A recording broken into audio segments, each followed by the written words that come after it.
Hello students, welcome to CR international school. Students, जैसे कि आप लोगों को पता है कि हम चैप्टर नंबर 1 रिवाइज कर रहे हैं और हमारा जो चैप्टर का नेम है वो fuel for the human body. और इससे पहले वाली वीडियो में हमने जो है फूड के बारे में पढ़ा था, फूड के न्यूट्रिएंट्स के बारे में पढ़ लिया था और टाइप ऑफ टीथ, ठीक है, टाइप्स ऑफ टीथ हम पढ़ चुके हैं। इसके बाद जो हमारा टॉपिक आता है that is structure of A tooth. हमारे टूथ की स्ट्रक्चर कैसी होती है, जो हमारे दांत हैं, हमारे टीथ हैं, वो उनकी जो अंदर से स्ट्रक्चर है किस प्रकार की होती है, वो हमारे किस प्रकार से हेल्प करते हैं। तो वो सब हम इस पिक्चर के द्वारा यहाँ पर हमने पिक्चर बनाई है, उसके द्वारा हम यहाँ पर एक्सप्लेन करेंगे। देखो, ये एक हमारा जो टूथ है, आप लोग हम इतने पार्ट को, ये जो ऊपर वाला हमारा व्हाइट कलर का पार्ट है, ये हमें विजिबल होता है, जो उस पार्ट को हम क्राउन बोलते हैं, ठीक है, क्राउन। और क्राउन के जो नीचे वाला पार्ट है, जो हमारा गम्स है, गम्स से स्टार्ट होता है जो, वो उसको हम बोलते हैं नेक, ठीक है, यहाँ से नेक। और जो नीचे वाला पार्ट है, जो गम्स के नीचे वाला पार्ट है बिल्कुल यहाँ तक, वो हमारा होता है रूट। तो इसका मतलब ये हुआ कि मेन पार्ट जो है हमारे टूथ के 3 पार्ट्स होते हैं, that is crown, neck and root. अब इन्हीं के अंदर और भी पार्ट्स डिवाइडेड है, जैसे कि सबसे पहले अगर हम क्राउन की बात करते हैं, क्राउन जो है हमारा विजिबल पार्ट है, जो हमें व्हाइट कलर का ये हमें ऊपर से दिखाई दे रहा है। और इसी में सबसे पहले आता है enamel. Enamel is the hardest substance of our body.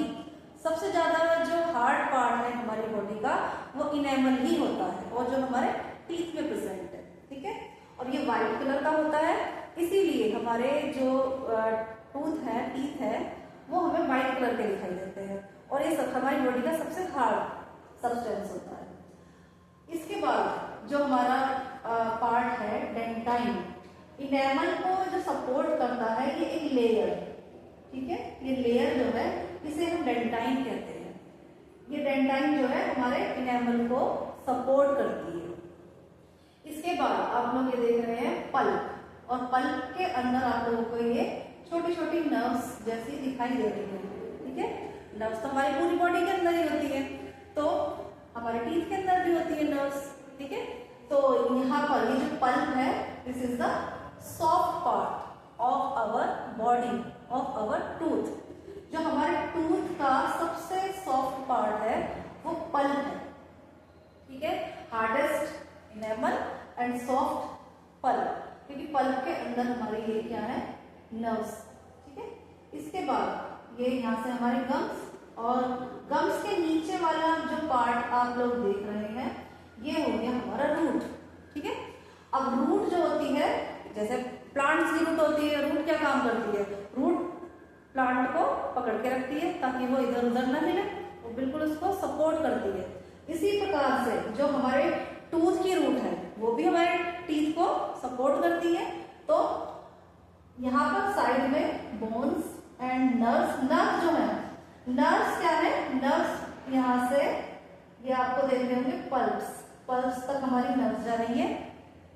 Nerves से हमारे टूथ को न्यूट्रिशन मिलते हैं, क्यों, क्योंकि हमारी नर्व्स के अंदर ब्लड है, और यहीं से हमें क्या पता चलता है, ठंडा गर्म, जितनी भी चीजें हम ठंडी गर्म खाते हैं, कई बार हमारे टूथ में प्रॉब्लम हो जाती है, तो हमारे टूथ में ठंडी गर्म चीजें लगने लग जाती है। इट मीन्स कि हमारे इनेमल में कुछ गड़बड़ हुई है, कुछ दिक्कत हुई है। तो इनेमल के अंदर अगर कैविटी बन जाती है, तो कैविटी जब वो बनती है, तो वो यहाँ से हमारे किसको डिस्टर्ब करेगी, हमारे नर्व्स को डिस्टर्ब करेगी। तो यहाँ से हमारे नर्व्स में हमें जो भी हम ठंडा गर्म खाते हैं वो हमें लगना शुरू हो जाता है, और हमारे जो है दांतों में पेन होना स्टार्ट हो जाता है। तो हमें उसके लिए क्या करना चाहिए, हमें अपने दांतों को बहुत ही अच्छे से साफ करना चाहिए, ताकि हमारा जो इनेमल है वो हमेशा हेल्दी रहे, स्वस्थ रहे। हमारा इनेबल अच्छा रहेगा तो हमारा पूरा टूथ सही रहेगा। ठीक है, तो डेंटल केयर के लिए आप सभी को पता है कि हमें 2 टाइम्स ब्रश करना चाहिए ताकि हमारा जो टूथ है वो हेल्दी रहे। ठीक है, next topic is digestive system. हमारी बॉडी के अंदर जो भी हम खाना खा रहे हैं वो डाइजेस्ट होके जो है हमारी बॉडी के अंदर, हमारे ब्लड के अंदर आ जाता है एब्जॉर्ब होके। ठीक है, तो वो जो डाइजेशन है हमारी बॉडी का, फूड का जो पाचन है वो हमारे माउथ से ही स्टार्ट हो जाता है। तो माउथ में हमने यहाँ से अपना खाना इंटेक किया, उसके बाद हमारी जो माउथ है, माउथ के अंदर टीथ ने उसको चबाया और हमारे यहाँ पर जो है एक सिलेवरी ग्लैंड होती है, सिलेवरी ग्लैंड, और उस ग्लैंड में से क्या होता है, सलाइवा निकलता है। सलाइवा क्या काम करता है, सलाइवा जो है हमारी फूड के साथ मिक्स हो जाता है। सलाइवा मिक्स होने के बाद हमारे फूड को स्वेलो करने में हेल्प करता है। ठीक है, स्वेलो करता है और उसके बाद हमारा जो फूड है वो हमारे ईसोफेगस यानी कि फूड पाइप के अंदर आता है और फूड पाइप से होता हुआ हमारे स्टमक के अंदर आता है। ठीक है, और स्टमक के अंदर जैसे ही फूड आता है तो यहाँ से कुछ इसकी वॉल के अंदर से डाइजेस्टिव जूसेस निकलना स्टार्ट हो जाते हैं जो कि इस फूड के अंदर मिक्स हो जाते हैं और फूड को छोटे छोटे पीसेस में तोड़ना स्टार्ट कर देते हैं। ठीक है, और यहाँ पर हमारा फूड जो है आधा डाइजेस्ट हो जाता है। कुछ जो है एक एसिड होता है HCl नाम का, वो भी यहाँ से स्क्रीट होता है जो कि क्या काम करता है, हमारे अगर फूड के साथ कोई भी जम्स वगैरह आ गए हैं तो वो उनको किल कर देता है, मार देता है। आफ्टर दैट क्या होता है, फूड जब यहाँ पर हाफ डाइजेस्ट हो गया उसके बाद हमारा फूड जो है वो स्मॉल इंटेस्टाइन के अंदर पहुंचता है।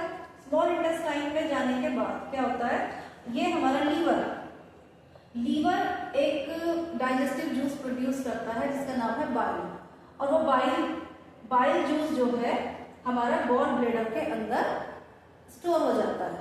अब वो बाइल जो है वो स्मॉल इंटेस्टाइन के अंदर रिलीज हो जाता है जब हमारा फूड स्मॉल इंटेस्टाइन के अंदर आता है, क्योंकि बाइल जो है वो क्या करता है, फैट को डाइजेस्ट करने का काम करता है। और इसी प्रकार से पेनक्रियास, ये भी एक ग्लैंड है, पेनक्रियास भी क्या काम करती है, ये भी डाइजेस्टिव जूस निकालती है और जो कि अब ये भी अपने डाइजेस्टिव जूस को स्मॉल इंटेस्टाइन के अंदर रिलीज कर देती है जिससे कि हमारा फूड कंप्लीटली डाइजेस्ट हो जाता है। तो स्मॉल इंटेस्टाइन के अंदर हमारा फूड कंप्लीटली डाइजेस्ट हो जाता है और यहाँ से एब्जॉर्ब होकर हमारी बॉडी पे जो है ब्लड के थ्रू चला जाता है।